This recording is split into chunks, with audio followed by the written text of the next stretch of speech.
Hello everybody, welcome back to another episode of Infinity Evolved Expert Mode on the FTOG server. My name is Brink, and as usual when we're turning on the Xtori, we lose a little bit of the chunk generation.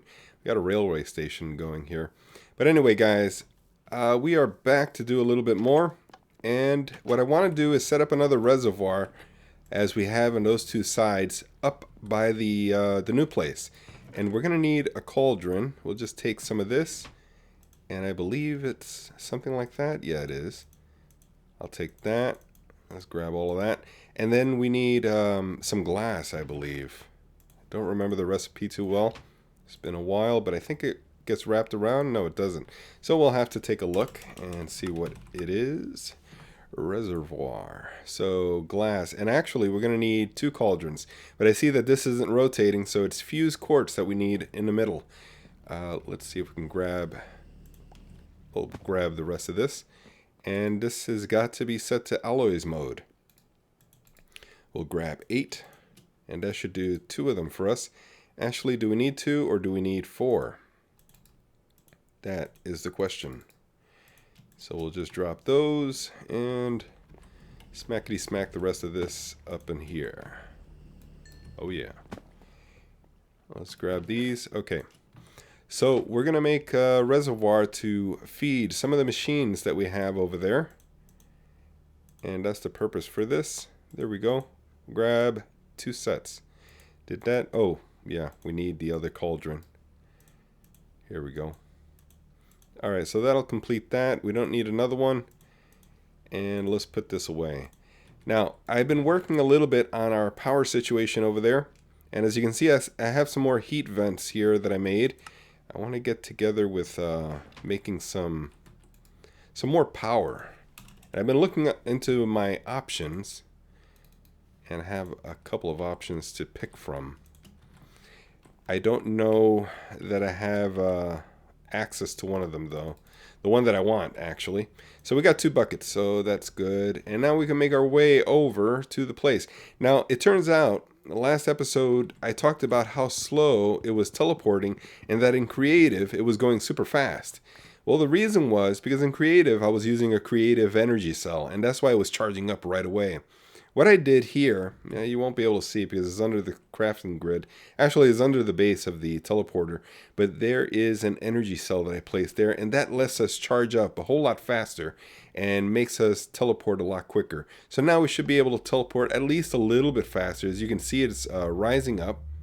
It drains all the power that's inside its buffer, and then it pulls a little bit extra from the outside. And so you can see that we are on the move.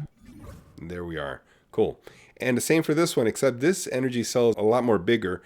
It's a resonant type, so this one goes maybe twice as fast as the other one. I've ran the wire that goes out of the reactor, and we're not generating a whole lot of power from the reactor, something like 50 EU per tick, I guess. 50 turns out to be 200 RF per tick. If you do the conversion, it's 30 EU, so times 4...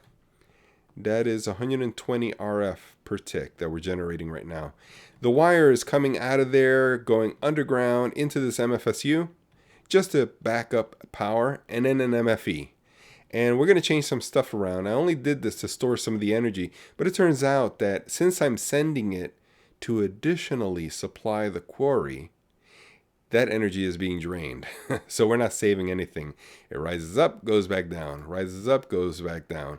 So we're not saving any energy, but when we increase the energy on the reactor, we'll be able to produce a whole lot of power and save some. Now, what I want to do is build an RF storage bay here today, but we do have to increase the power on our reactor. So let me show you what my plans are. First of all, let me set down a reservoir. Now, where do I want to set this down to? I think I'm going to put it down here. Let's see, do I want it down here? Okay, so I made some machines here, and I think I left it. I did leave it. Okay, I'll have to pick it up. But if my ore washing plant goes here, it's got to be connected to water, as well as a canning machine, And the ore washer, thermal centrifuge, and canning machine. Actually, maybe the canning machine can go first, and then the ore washer. This way, the two water requirement machines can be next to each other. I will place them here then. And it's going to be 2 blocks high, so we can do this, right? And then have a fluid transfer pipe go up. Let's see if we can get that. Transfer. I don't see any. So let's check on tools. And I don't see any. All right, maybe in storage. So it's not here. We'll have to make another one. Meanwhile, let's put the water in, and that'll hold a place for it. And we just need 2 to get it started, and then it'll rise up by itself. There it goes. Okay, so we'll feed it up to the ore washer and the fluid canning machine, and then the thermal centrifuge will be next, I think. That'll be cool. I had to make some HV cable. I think I'm going to go with this. It's a little bit less expensive. It's just iron being extruded in the metal former. Very cheap. This glass fiber can handle a lot of power, but we're nowhere near needing that much power. So this will suffice for a long time, at least for MFSUs. I've made the transfer nodes, and I think we have enough transfer pipe, as many as we'll need actually.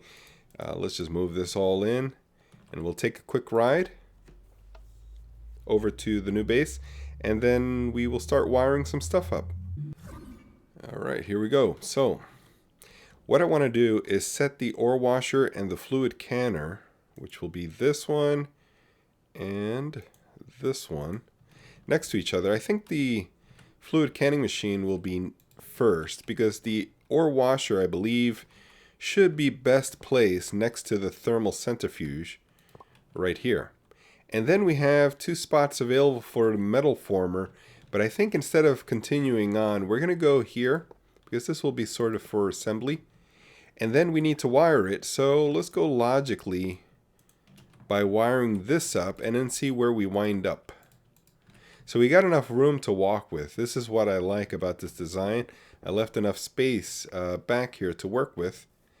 And maybe we can collect some of this and work down to the basement because that's where the wiring is coming from. Down here, but we don't have access here actually. So let's see if we can dig a little ladder down here. Can we break this? Yes, we can. Let's go down this way and straight across. So we got the wire right there actually. I can't fly, so we can sort of make our way this way. Let's just clear some of this out for now. And then we'll run a wire that goes straight up to here. And we'll need a battery backup for power. And I'm going to use one of these. I think I'm going to use the MFE. Yeah, let's use the MFE. We'll grab this electric wrench by IC2, which is lossless, 100% lossless. So no chance of losing the machine. You have a chance of losing the machine as far as just getting the advanced block back, but nothing else. So I like that little tweak or that little nerfing that they did. It's been implemented for a long time at least. Let's see, we can, I guess we'll take the wire down first. This will logically tell us where we need to land. And then here. Okay, so that'll work. And then I'll place the MFE next. So let's place it against this block here. And we'll break it, of course, after because we need to wire it. But let's see. Let's go up this way. This way we get a good angle and face it upward like that. And that looks like it's connected. Awesome. All right, so we'll need to make a way to get around it. So now that we're under it here, we can continue the wire across. And I do have some fiber cable, glass fiber, but I don't know if this is enough though. It looks like, oh, 3. Perfect. I ran out just in time. Awesome. Let's put this dirt back and cover up the holes. Although it's not needed, but I think it's better to do it that way. And that'll give us some space there. Now, I should cover the rest of this up. I don't think we need to have it exposed. And that's fine. Okay, so is this gaining power? And it is. Okay, so our machines should be ready to run then. Awesome. Okay, so the wire will continue across to the other machines, whatever they'll be. I'm not sure which machines I'll have back here yet, but we do have to run the fluid conduits transfer node for liquids up to this machine, which is the fluid canning machine up on Wela, and the ore washing plant. That'll work. We could put another one there, but why don't we use a transfer pipe instead? I think I have some here. Here we go. One should be enough. Like that. Okay, so now it's feeding up and both, but I'm worried that this might be feeding in a circle, which is an entity shift. And whenever that happens, that is one of the susceptibilities of the server to cause lag. So what I'll do is, yeah, I should have a cover of some kind here. Let's see. Yeah, I do believe I saved some covers. So we have these glass panes, but I don't think they'll work. It's got to be a cover. So let's take a look at the block section, which is here. There it is. Laboratory block covers. This should work, I think. Should be thin enough to squeeze between the two. Let's see. And it does. Okay, so the water will shift up into the two and will not rotate. As you can see, the water is level and it's not moving now. So before it was moving, and that causes lag, or very minimal, but I like to be very cautious about those things. If everybody could do that in a server, it makes a server great in the long run. Okay, so we're going to put some more of these vent laboratory blocks across the side here. And here we have some lab blocks. Let's see if we can find any others. Is this a lab block? There we go. And there's no more. Okay, so let's take a look into this block or bag and this one. And there is some here. Grab a chisel. And let's see if we can change this to the... We can do this one for now. This is looking nice. Very sharp, I think. Yeah. It looks good. I like it. And then we'll fill it up with machines. And until then, I think what I'll do is put a blank marker. If I use this one, it'll look exactly like this and it'll look weird. So I'll just change it up slightly, but within the same family, the same theme. So this is a good marker because it contrasts while keeping the same bluish hue. But I think I'm going to go with maybe this one. We'll see how that works. Okay, so there's our markers. I think I prefer this over this, but I don't really like that either. But it's only for a while until I can figure out which block goes there, so it doesn't matter. It doesn't really matter. Let's put these back. All right, now what we want to do. The wiring that goes up to here is going to go into a capacitor bank. And this should be filling, by the way. Yeah, it is. Because the energy from the reactor is not going out to the quarry anymore. It's being held here. So let's grab a tool. A crescent wrench will do. Before I use the crescent wrench, I would like to see if this IC2 wrench works with a tesseract, and it doesn't. So let's go ahead and grab that. And we will go ahead, and I'll just check real quick to see if this is almost up. I'm waiting to see if I can get another one of these out of it. This one's almost dry, and it'll auto pull to this chest. And let's see what I got in my containment box. I have 2 here.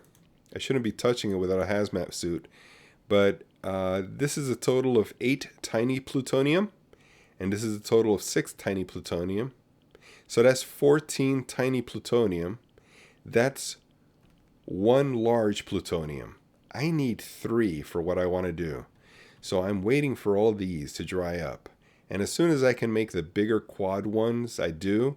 It's just that I had this one extra and this one as well. And I don't have enough space here because I didn't add the chambers to it in order to add more and fill all of this up. So we'll wait for that. Let's go back to the base and we will make the RF capacitors now. After putting all the stuff away that I needed to organize with, let's go over to the capacitors and see what choices we have. We have the creative here. This is craftable in this pack, I believe. No, it isn't. It's probably a different one. But at any rate, this is a very small one, 1 million RF. Very easy to make, and we can make a lot of these. But I think we want to go right away to the biggest one we can make, and we'll see how many we can make. But let's take a look. So we have 1 million, we have 5 million, and we have 25 million. So I'm thinking let's make one of these, or as many as we can of these, and just have them forever. We'll never need to update them. Because if we build the smallest one, which is in our range right now, we'll have to update it. And why bother doing that if we can be organized and just build the biggest one we can? So it's electrical steel, some octadics, and a vibrant crystal. Electrical steel, I do believe I have a lot. In this pack, what's recommended is that if you're going to do anything, do a lot of them. And this way you'll never have to make them again. So let's see, where are my electrical steel? There it goes. So these are not called ingots. And you can see that I've made a ton of them. This is coal that's ground up, pulverized coal, iron, and silicon. Simple. Let's grab a couple stacks and see how many we can make. The other thing was the octadics. So let's see what we have in the way of capacitors. Again, I made a lot of them. We have 48 of the double layer. We can make... Let's see how many we can make. We can make 24 if we wanted to. And then, yeah, let's see how many. 24. Oh, we're going to need a lot of these ender electron tubes. So we're not going to be able to make 24 because we don't have enough of these. But let's see how many vibrant we have, and then we can better judge what we can make and sacrifice with. Vibrant. We have 64 and 12. And these go here. So we can make 38 of those. So far our max is 24 of the double layers to make 24 octadics. And that's 12 of these capacitors. We definitely don't need that many. I don't think we have the room for it at the moment. So I think our next judge for seeing how many... Oh, this is 4 though. Not 2. Okay, so that changes things. Let's see if we can make this then. The ender electron tubes. We have 37 of them. So we're going to make 24, I guess. And that'll divide by 4 because these go like this. So it looks like we have maybe 5 is what we can make. I don't know. Let's see. So vibrant crystal, I think I have 1. And these aren't too difficult to make. It's just it's vibrant with EnderIO, as I remember it. One of these with, and then we have vibrant here. We can convert all of these temporarily and then convert them back when we need to. Something like this. With this around. Let's grab the EnderIO. Right here, and convert all of them temporarily. And let's see, so something goes in the middle. This this. So is emerald electron tubes. Let's see how many we can make of those. So let's see. Emerald, I'm not seeing it right now, but we have so much of a huge mess here that it's hard to tell. I do have a lot of emeralds here. What I do, I take my auto spawner, just to show you. I take my auto spawner and sort of make an appointment with everybody and let them know that I'm going to be using the smeltery for a half hour, because I do pretty much use this whole area here, which locks up the place. On this, I place a fan. I place another cobblestone here with a fan on top, another fan up here, same on this corner, and a fan on here, and then one more fan on this side here facing in. So all of these fans are pointing in. Then I place my capacitor bank, an auto spawner, a transfer pipe feeding down from a drum of mob essence. And that'll spawn all the villager in the safari net, and just spawning them while these are open, and they just slide right in there. Awesome stuff. Very easy to do. So that's how I've been making all of my emeralds with an auto spawner.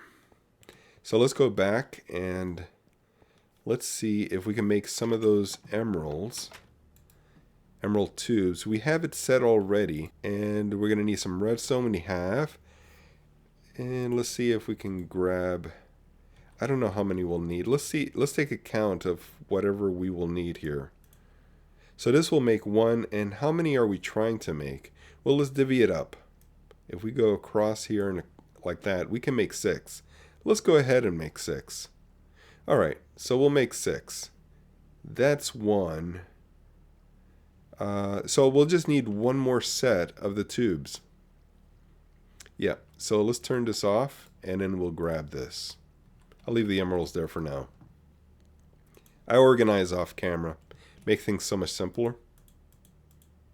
So 4, 5, 6, and we're done. Cancel that. And alright, so what do we do with this now? I don't remember. We surround it with electrical steel. And that's here. Do we have enough? We do. So we got 6 of the mega capacitor banks. Awesome. We're going to turn it a little bit toward this way. The power is still being fed into it. It should still be going. Yeah, and it is. Awesome.